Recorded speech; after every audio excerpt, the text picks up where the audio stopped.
So now moving on to NTRK. So NTRK is neurotrophic tyrosine kinase receptor kinase. This again is a gene, this is usually found to have NTRK fusion-driven non-small cell lung cancer. By that, it just essentially is that when you have an NTRK gene, NTRK 1, 2, or 3, and then when it sort of chromosomally translocates and crosses over and fuses with another gene in the chromosome, essentially leads to this oncogenic fusion protein, which again can precipitate uncontrolled growth and leading to cancer. So again, this pictorial here shows that you have an NTRK gene, and then it can fuse with another gene through this process called translocation.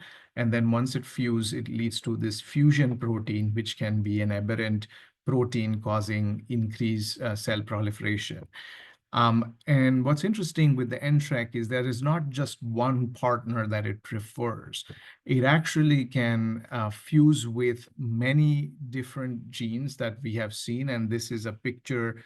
Again, this is Circo's plot showing all the chromosomes here, numbered from 1 to 22 with X and Y chromosome. And you can see that it can actually fuse with genes, pretty much across the spectrum with the NTRK. And that, once fused, can cause cancer. And NTRK fusion is not just found in non-small cell lung cancer, but also in many other cancers, specifically when it is driven through NTRK as the primary process.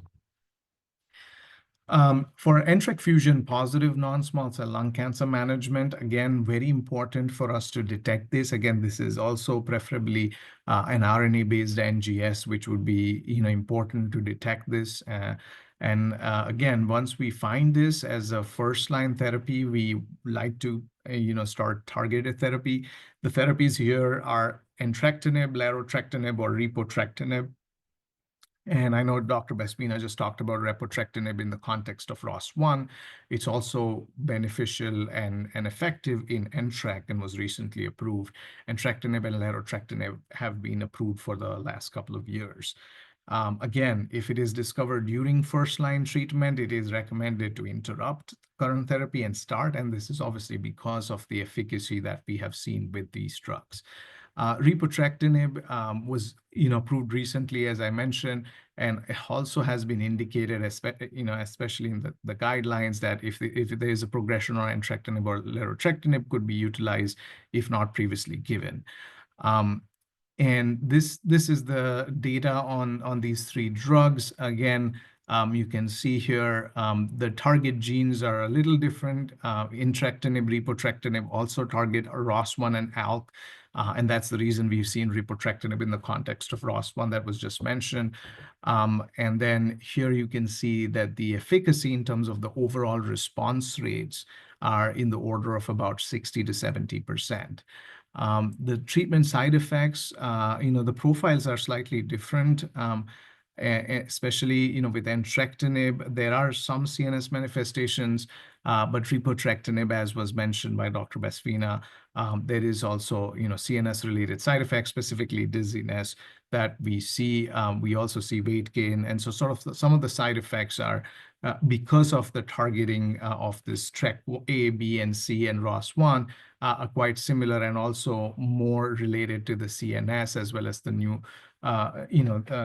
nerve system, just because of because the NTRK gene and protein actually is a neutrophilic protein that is very important for nervous system function. In terms of, and I know this has been covered in the morning, just talking about resistance. So again, here NTRK inhibitors, important to understand what the resistance is. This is again present only in 1 to 2% of non-small cell lung cancer is NTRK-driven non-small cell lung cancer. So we don't really have a lot of understanding of the different resistance mechanisms as clear as, at least as we understand EGFR or some of the more common oncogene-driven non-small cell lung cancer. But again, we know that there can be on-target resistance through solvent front, gatekeeper, and others, or as well as off-target resistance. So important when there is progression of the cancer to test either through liquid and, if possible, through tissue biopsy.